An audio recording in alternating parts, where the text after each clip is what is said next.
Hello అండి, అందరికీ నమస్కారం. ఈరోజు నేను మామిడికాయ పచ్చిపులుసు చేస్తున్నానండి. ముందు మామిడికాయని కుక్కర్లో పెట్టి ఉడికించుకుందామండి. 3 విజిల్స్ వచ్చే వరకు పెట్టుకుందాము.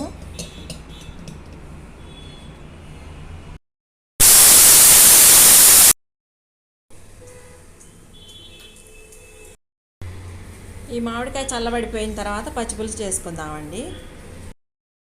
మామిడికాయ మెత్తగా ఉడికిపోయిందండి.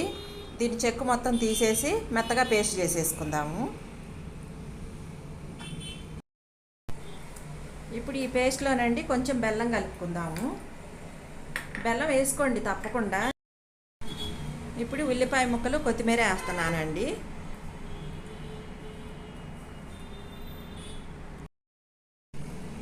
మామిడికాయ పచ్చిపులుసు అండి మరింత రుచి రావడానికి నేను కొద్దిగా ధనియాలండి, కొంచెం జీలకర్ర, కొంచెం మెంతులు ఇవన్నీ ఫ్రై చేసి మెత్తగా పౌడర్ చేసి పెట్టుకున్నాను. ఇవి కూడా వేస్తున్నాను.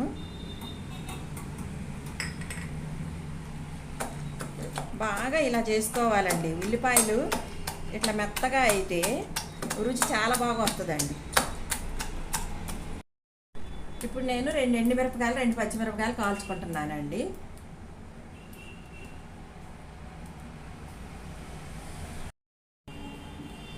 ఇప్పుడు ఇవి బాగా ఇలా నలుపుకొని దీనిలో కలిపేసుకుందామండి.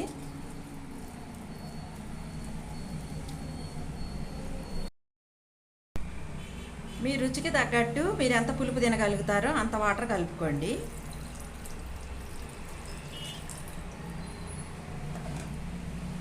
ఇప్పుడు తాలింపు పెట్టుకుందాము. 2 స్పూన్లు ఆయిల్ వేస్తున్నానండి.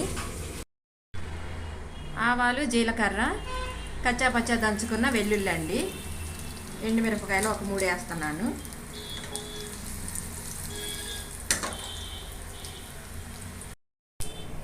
ఉప్పు, పసుపు వేస్తున్నానండి. కొంచెం కరివేపాకు కూడా వేసుకుందాము.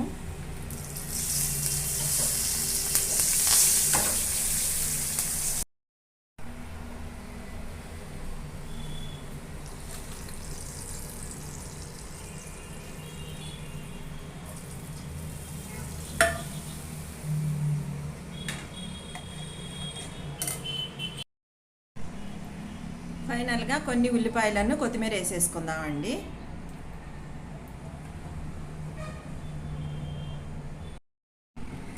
అమృతం లాంటి మామిడికాయ పచ్చిపులుసు రెడీ అయిపోయిందండి. ముద్దపప్పుతో చాలా రుచిగా ఉంటుందండి. మీరు కూడా ఒక్కసారి ట్రై చేయండి. మీకు వీడియో నచ్చితే మాత్రం తప్పకుండా లైక్ చేయండి, షేర్ చేయండి, సబ్స్క్రైబ్ చేయడం మాత్రం మర్చిపోకండి.